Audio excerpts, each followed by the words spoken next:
अल्लाह अल्लाह अल्लाहु अकबर अल्लाह अल्लाह अल्लाहु अकबर ला इलाहा इल्लल्लाह। बिस्मिल्लाहिर रहमानिर रहीम। सुल्तान रुकनुद्दीन बैबर्स मुस्लिम योद्धा जिसने मंगोलों को हराया। वह इस्लामी दुनिया के एक बहुत वीर और प्रसिद्ध सुल्तान थे। सुल्तान अल ज़ाहिर रुकनुद्दीन बैबर्स। हलाकू खान बनाम बिरकाई खान। बैबर्स और बिरकाई खान की एकता। बिरकाई खान मुसलमान हो गया था, इसलिए उसे मुसलमानों से सहानुभूति थी। उसने अपनी सहानुभूति का इजहार पहली बार उस समय किया जब हलाकू ने बगदाद पर आक्रमण करके शहर को बर्बाद किया। तो हलाकू खान के नाम बिरकाई खान ने एक पत्र लिखा।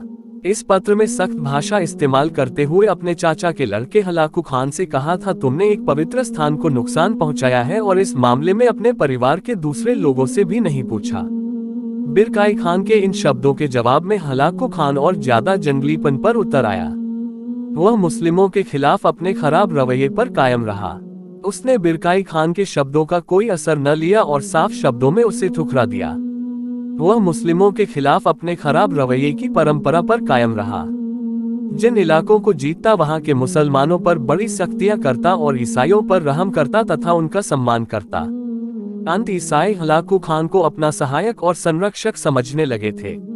इस कारण अनगिनत ईसाई हलाकू खान की सेना में शामिल होना शुरू हो गए थे। इस तरह दिन ब दिन हलाकू खान की ताकत में वृद्धि हो रही थी। इस मौके पर प्रसिद्ध प्रस्तावक हेरल्डियम लिखता है, जिधर जिधर से हलाकू खान की सेना गुजरती थी मस्जिदों को आग लगा दी जाती, लेकिन गिरजाघरों को कोई हाथ न लगाता था। मुसलमानों पर हलाकू के अत्याचारों की यह खबरें वोल्गा नदी के किनारे मुसलमान मंगोल शासक बिरकाई खान को भी पहुंच रही थी। वह हलाकू खान की मुस्लिम दुश्मनी और सलीबियों के साथ दोस्ती पर बहुत गुस्सा हो रहा था। जब हलाकू खान का बड़ा भाई मंगू खान मर गया तो बिरकाई खान और हलाकू खान खुलकर एक दूसरे के सामने आ गए। चंगेज खान की औलाद में से मंगोलों के लिए खाकान आजम मंगोलों का सबसे उच्च अधिकारी चुनने के लिए झगड़े होने लगे। उनमें बिरकाई खान ने एक पक्ष का साथ दिया और हलाकू ने दूसरे का। इस तरह उनके बीच पहले से अंदर ही अंदर सर्द जंग चल रही थी, वह अब गर्म जंग में बदलना शुरू हो गई। जब हलाकू और बिरकाई खान खुलकर एक दूसरे के सामने आ गए तो हलाकू खान की सेना में वह मंगोल जो बिरकाई खान की तरफ थे, उनमें से कुछ तो हलाकू खान की सेना से निकलकर बिरकाई खान की तरफ आने लगे और कुछ सेना की टुकड़ी मिस्र की तरफ जाने लगी। मिस्र में आकर उन्होंने बिरकाई खान की तरह इस्लाम कबूल कर लिया। वह सुल्तान बैबर्स के यहाँ ठहरे। सुल्तान को इन्हीं ठहरने वाले मंगोलों ने बिरकाई खान और इसकी विशाल सल्तनत के बारे में विस्तार से बताया था। सुल्तान बैबर्स ने बिरकाई और उसकी विशाल सल्तनत के बारे में जानने के बाद तुरंत सोच लिया कि बिरकाई खान से दोस्ती करनी चाहिए। इससे मुसलमानों को फायदा ही फायदा है। अंत सुल्तान बैबर्स ने अपने राजदूतों को कुस्तुनतुनिया के रास्ते बिरकाई खान की सल्तनत में भेजा। बदकिस्मती से इन राजदूतों को कुस्तुनतुनिया के शहंशाह ने हलाकू खान की खुशी की वजह से रास्ते में ही रोक दिया, इसलिए कि ईसाई दुनिया उस समय हलाकू खान का साथ दे रही थी। सुल्तान बैबर्स की खुशकिस्मती के उन्हीं दिनों बिरकाई खानी तरफ से कुछ राजदूत काहिरा पहुंचे। ये राजदूत सुल्तान बैबर्स की खिदमत में हाजिर हुए और बिरकाई खान की तरफ से एक पत्र सुल्तान बैबर्स को सौंप दिया। इस पत्र में बिरकाई ने एने जालूत के मुकाम पर हलाकू खान को हराने पर सुल्तान बैबर्स को बधाई दी। इन राजदूतों के पास एक और पत्र था जो बिरकाई खान की तरफ से था। सुल्तान बैबर्स के हवाले किया। इस पत्र में भी बिरकाई खान ने लिखा था, हम मुसलमान हैं और हम अपने गैर मुसलमान रिश्तेदार हलाकू से लड़ रहे हैं। इसलिए मिस्र के सुल्तान को चाहिए कि वह फुरात नदी की घाटी में हलाकू खान की सेना पर चढ़ाई कर दे। सुल्तान बैबर्स के लिए चंगेज खान के मुसलमान पोते बिरकाई खान की तरफ से यह एक बहुत अधिक खुशी का पैगाम था।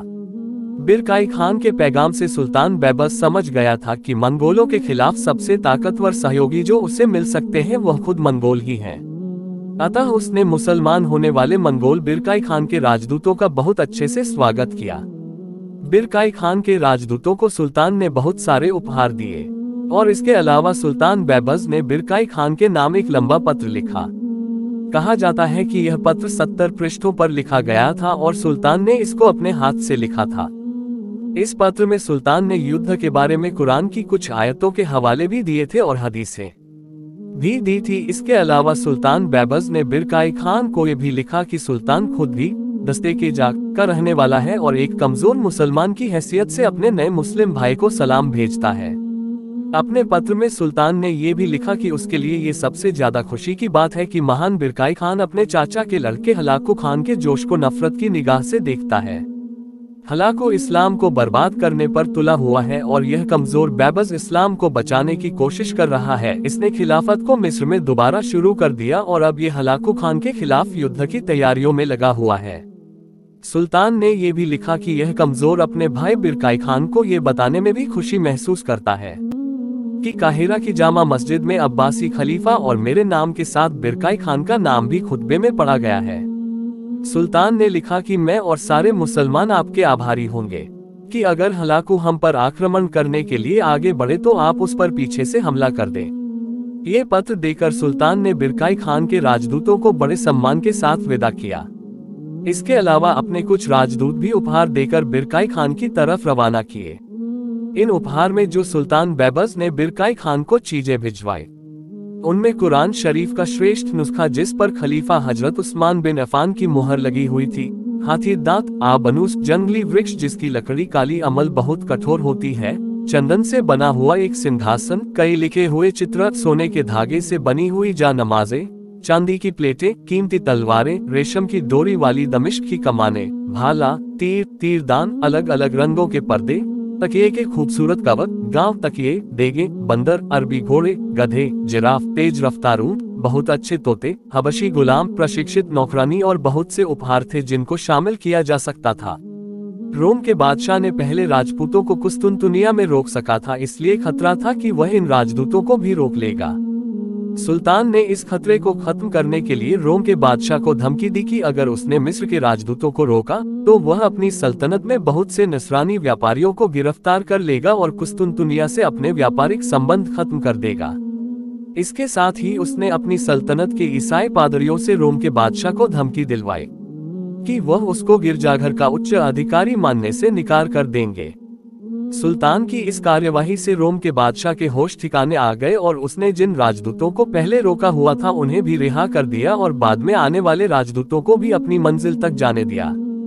मिस्री राजदूत जब सराय शहर में बिरकाई खान के पास पहुंचे तो उसने उनका गर्मजोशी से स्वागत किया। सुल्तान बैबर्स का पत्र और उपहार लेकर उसको बहुत खुशी हुई। उसने सुल्तान को शुक्रिया का संदेश भेजा और पूरा सहयोग करने का यकीन दिलाया। इस तरह इन दोनों बड़े बादशाहों के बीच गहरी दोस्ती हो गई। बिरकाई खान की सल्तनत उस समय सिर्फ तंबुओं का शहर थी, उसका नाम सराक बिरकाई था।